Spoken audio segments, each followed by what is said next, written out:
Numai pești morți, băi, tovarășii mei de pescuială. Numai pești morți. Și aici au puțin, dar încolo e full. Full de ei. Și nu așa pe uscat, că pe ăștia pe ea poate i-a tras vreo rață, vreo gâscă, vreun pelican. Dar sunt și pe apă. Și ce se întâmplă? Ia uitați. Acolo Big Mama. Uite acolo. Crap. Ia uite.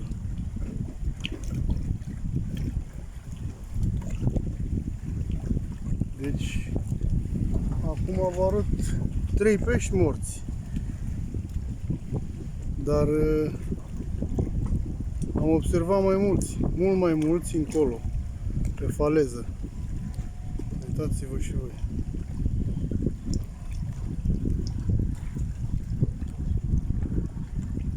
Și bucată faină. Bun, ăia din partea alantă sunt fitofagi. Ce am văzut încolo. Aici e somnul ăsta și un caras, dar în jos, încolo am văzut numai fitofagi. Și mari, bucăți faine, mari. Apa începe încet, încet să crească.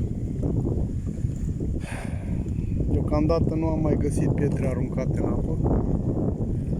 Am stivuit acolo frumos așa. Am aranjat bine.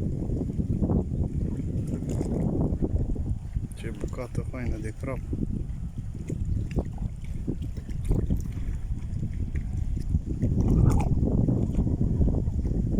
Măcar de s-ar hrăni păsările cu el. Dar nu, poate nici la alea nu le place. Așa. Vântul bate un pic. Atmosfera e frumoasă. Mâine va fi cald. E frumos.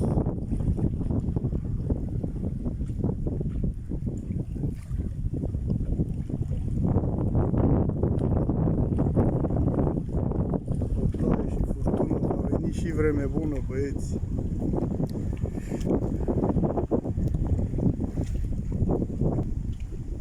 A apropiat un pic monstru apelor. Era bun, dacă era viu. Dar peștele ăsta e culcat viu, sculat mort.